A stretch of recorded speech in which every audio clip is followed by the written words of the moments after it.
Hello, I'm Alexandra J. Johnson with the Entheos Academy for Optimal Living. Today I am chatting with Patricia Albere on her course Evolutionary Relationships 101.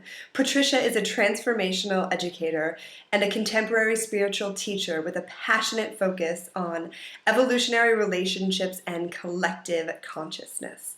Hope you enjoy this interview, and you can sign up for the course below if you'd like. Enjoy. Hello, Patricia. It's so great to be chatting with you today. Hi. It's good to be here. Yes, I am so excited about your course. I love all things relationship and very excited to tap into your wisdom today. Let's start off with evolutionary relationships. What is an evolutionary relationship? So an evolutionary relationship has certain distinctions, and it's really the highest level of what you could go for. So all realms of relationship are what make life. I mean, if you really look at it, do you know what I mean? It's like we're relating to everything all the time, but the relationships that we have with other people is the richness of our lives. Right. So an evolutionary relationship, every relationship should not necessarily be an evolutionary relationship. Okay. It's a very specific intention. It's a very specific achievement that you want to, cultivate with another person. And it's like not everything you drink should be the best wine you've ever drunk. Right. So an evolutionary relationship is where both people want to be sommeliers, like they want to develop a level of sensitivity, a level of connection, of staying in the truth, of staying real, of allowing their spiritual capacities to develop out of being together. Right. And that opening up to different possibilities and dimensions can happen together. So it's the most refined, powerful possibility that could happen between two people. So that's what those two people are interested in. That's not every relationship, obviously. Right. And so is it mostly an intimate relationship, or could it be mother-child or friends? Can you just speak a little bit more on that? It's a relationship of mutuality. So one of the things I talk about is the distinction between there are symmetrical relationships where it's more similar, where you can meet. And then there's asymmetrical, which is more like a parent and a child, is you're there for them in a particular way. And it's rich and it's beautiful. It's amazing. But it's not two people meeting at the same level. Got it. So part of what inter-evolutionary relationship that makes it so exciting is that the more, not that nobody's mutual on every level, right? So it could be, with you and your husband, you're in an evolutionary relationship, you're in love, but let's say you have more depth when it comes to like a capacity for intimacy. Like you can be so intimate, so real, so going deeper and deeper and sensing everything. And he's like here and you're here. You can go that much deeper. Right. Okay. So when you're together, he will be learning, if he's open, right? And that you'd have that in evolutionary relationship, he'd be open to going deeper, and that would be really exciting for him. And it would be exciting for you because you love him and you want to bring him closer, right? Yeah. Into where you meet. But, so there's that. But it's not the same as if you were meeting with someone who had the same capacity for depth. So if you were with someone in that moment, even if it was a girlfriend, so let's say you and I are friends, and we just can go into a certain level of depth that is cosmic, right? And so we love each other and we're friends and we're so close, and and sometimes the space opens up so that we're actually meeting at the edge of our capacity. So it's the most, it's my capacity right to the edge, and it's your capacity right to the edge. Like, we've never been farther than that, right? Right, yeah. And then it starts to open up together.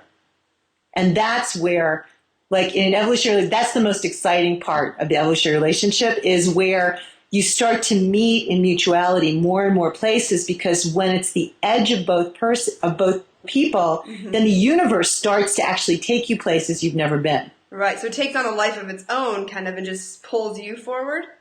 Totally. And it could be on any level. I mean, if you wanted to do it from an integral perspective, lines and levels, it could be from intimacy, intellectually, spiritually, your ability to manifest and make things happen. It could be skiing together. You're both really good skiers and you can ski to the edge of so it can be really in any domain, but with an evolutionary relationship that's the whole thing. It's not just those one places, but you're looking for the edges and you're looking to really contribute to each other. So instead of me fighting you, like let's say you're my friend and you can go deeper and I'm just thinking, Alexandra, like relax, don't be so intense or, it would be that I appreciate that and I'm actually inviting you to take me farther instead of that I'm feeling put upon. Yeah, right.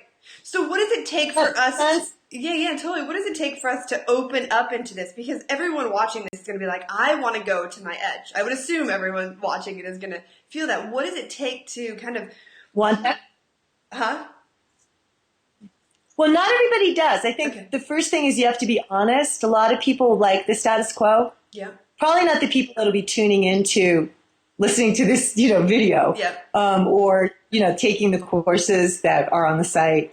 But, you have to really go, I want this. Mm-hmm. And then you have to keep surrendering. Like anything that's good, it costs something. Right. You have to pay a price. The price is you have to go with being courageous. You have to have a little bit of fear. And instead of getting defensive and protected, you need to open yourself up to being more vulnerable and really allowing each other to contribute to each other in ways that generally we just kind of stay the same and we keep relating to each other in the same way. Right. So an evolutionary relationship is where you actually want something to keep growing. Mm-hmm. And, the course obviously is about some of the things you need to learn so that you can have this happen. But if you have one of these, it's something you never get over. It's like the difference that makes you know that what's possible between human beings happened between you and that person, whether it's a dear friend or a lover or someone you work with. You can have this with someone where you're just the energy and the creativity and the growth and you're not protecting, well, this is the way I do it. It's like you're really letting something happen. Yeah, beautiful. I definitely resonate with that. I had to let go of a lot of my opinions and stubbornness and this is how a relationship should go and you're doing it wrong and I'm doing it right. Well, and also you listen. The other thing is in an evolutionary relationship, there's more humility about who's actually more awake in that thing. You're more instead of just going, well, this is the way I do it. And you're obviously more illumined. You're more awake. You're more intelligent in some area. Then why am I protecting a lower level of anything? Totally. And it doesn't mean I'm wrong. We're all different. So in some places I'm brilliant, other places I'm pretty limited, know? So if you have freedom there, you can actually open something up in me, especially the closer we get. You don't even have to say anything. I'm changing. Right. Because I'm connected to that part of you. Yeah, beautiful. And it's just beautiful. That's... when the more you have those, the more normal relationships feel more stagnant. You realize that there's a lot of nothing going on. Right. Yeah. What did you think? That's awesome. So a lot of people I know, and as you know, working with people, relationships seem to be challenging. Why is it that most of our relationships with the people that we love the most and we're the closest to seem the most challenging and they feel the most kind of like, Well, it depends. Part of what we go over is it depends on what your commitment is. So a lot of relationships are unconscious. Right. In fact, I would say mostly. And so a lot of what's being played out are the patterns, the unconscious patterns of your ego, which are developed in childhood. And so you don't even know that you think you're relating to your father. Right. And so, he starts to sound like that, and you're like, wait a second, you're not going to tell me what to do. There's just a whole thing that kicks in. So there's like this, wine sommelier thing. You become more sensitive to the taste of, you're caught in something, you're unconscious. Because there's no resolution. And that kind of pain that we ensue on each other, Right. power struggles and it's just terrible. That you start to sense into the taste of that. It's an unreal way of relating, actually, even though it feels very emotional or, you have a strong reaction. It has a certain flavor because it really isn't real. It's not the real you and the real me actually connecting. Yeah. There's no real connection. It's like I'm inside my images and feelings, and I'm kind of in my own little movie, and you're in your movie, and we're just kind of smashing together. Right.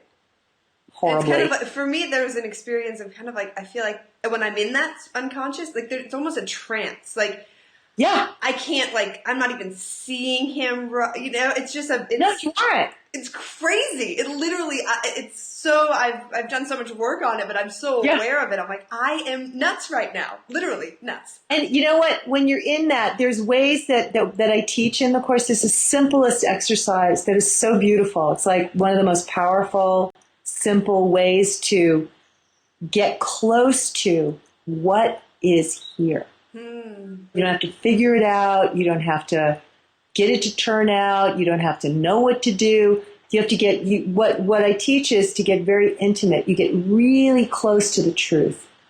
Like even if it feels like, let's say between the two of us, we're friends and there's just this irritating thing that we're caught in. Yeah.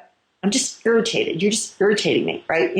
And so if we were in an evolutionary relationship, we go, wow, what is it? We start to talk and we're just going, there's like this scratchy, icky, sticky thing, right? Right. We could stop and actually do this particular exercise, which is really simple, and feel into this sticky, itchy, caught thing. Right. And inevitably it would show us, first of all, we're close then. Instead of being in it, we're curious. We're like open and curious, kind of going, what's that? Why does it feel like that today? What is going on here? Right. And we go there together. First of all, we're intimate the moment we do that together, okay? Yeah, cool. It would show us, it starts to show you what it is. And it just starts to open up, and then all of a sudden it dissolves, and then it's like, oh, hi, I remember you. Right. Hi. Instead of this crazy swirl, like you said, where you feel like you're in a trance. Mm-hmm. And it doesn't have to be as complicated as, I'm older than you are. I've been through more workshops and more process things, and you can imagine. And I think that at this point, I remember speaking with Katie Hendricks, who works with, groups and couples, and she's wonderful. And we did an interview on the radio show that I do. And we were talking that there's a different space. For the people that are ready, there's a more egoless space that you can find. You don't have to go as far into the muck and mire. Yeah. And I think it's cultural. It's not personal. It's more that for those that are ready to be a little more courageous and go forward, there's ways to find something that's really different than what we were, what millions of people will still be, stuck in. Right. But there are some ways to get beyond that and deal with it differently. That's so cool. And I love this too because it feels like, and I know for me personally, I thought when I met my soulmate that it was going to be perfect, and we went through our stuff, and now it gets better and better and better every day. In a lot of relationships, it seems to go downhill, but evolutionary relationships, it feels like it spirals up. Yeah, there's like an impulse for like goodness. I love my husband more and more every day, and it's like very exciting. Yeah. So that is the direction of an evolutionary relationship is spiraling upwards. And it's not a straight line. Yeah, it's not a straight line. Yes. A very key distinction. But and also, from an intimacy, from a, to being together standpoint of, your partner, is the sexuality, all of it is one thing. So all of that gets more and more beautiful and amazing the more you're not a speed bump, because most of the time our egos are just speed bumps. We just like get in the way of the speed and the magnificence and the intensity and what's possible. We're just in the way, in the way, in the way, in the way, in the way. And when we get out of the way, the universe has a blast with you. It starts going, okay, then what are we going to do? It starts, and you can't even believe it. I mean, there are times where you can get taken over in a way that you're just beholden. I mean, you're just like, oh my God, it's not him and it's not you. It's something that you've made yourselves available for.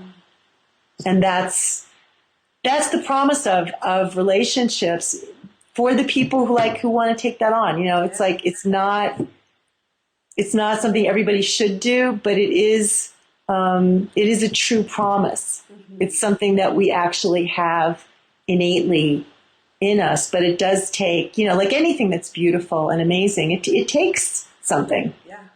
Definitely. You don't get that in listening to one thing and, following 3 steps and it's done. I know, I love that. Exactly. The growth, when I first started kind of on the path, it was very much, I would take the workshop and all of a sudden everything would be magical. I'm like, that's not how it works.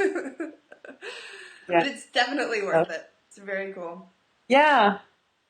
And it's also, I think, relatedness is why we're on the planet. Mm-hmm. If we were here just to be in the transcendent void, why would you have Earth? Right. I mean, why would we be, why would we have all this if we weren't actually supposed to be discovering how to do the dance of what's in between us and, what we can create together and what we can feel and discover. So. Beautiful. And I love that you have part of your work is that relationships are a vehicle for transformation. That's so amazing. So if anybody's committed to transformation, sign up for relationships, right? An evolutionary relationship. It's actually, in a strange way too, if you commit to that with each other, it's not as painful. In a weird way, it's like you're going towards whatever's there. Yep. Together. It's like there's a part of you that's holding hands through it instead of that way that it gets where you're on opposite sides and they look like the enemy. Yeah, totally. So it's pretty easy. You're like, I married this person, but now they're the enemy. You weren't like that, but so really in a strange way, even though it's hard work, it's less terrible. And the results keep, like as you said, you go deeper and deeper, and then it's, it can be unspeakable. I mean, it can actually be where you just can't believe. I mean, here's the hardest part, the more beautiful it gets, the harder it is to just live with knowing that they could die or something. It's like live in the face of that you have the most precious thing in the world and you have no control over its existence. Yeah. And then you just have to stay there with that, and it's just like, it makes your heart so big. Totally. Oh, beautiful. Because if you don't care, I mean, if it's not that great, who cares? Right. But then when you touch that, you're like, I don't want to lose it. Yeah, I mean, it's really, I think that's one of those pinnacle places of love where to let yourself love absolutely completely in the face of the truth, that nothing is, the love is forever, but that you can't hold on to anything completely. And that really is, your heart gets huge when you're willing to wrestle with that one. Most people don't have anything that precious that's really challenging. Right. It doesn't. And do you think it's a willingness to kind of open up to something that big? I know for me, there's personally that seems so big. Yeah. Can I step into it? It's to be that vulnerable and open to love. And what happens simultaneously is that level of vulnerability, and sensitivity, which is hard to develop. I mean, to be courageous in that is no small thing. I mean, I think that's warrior.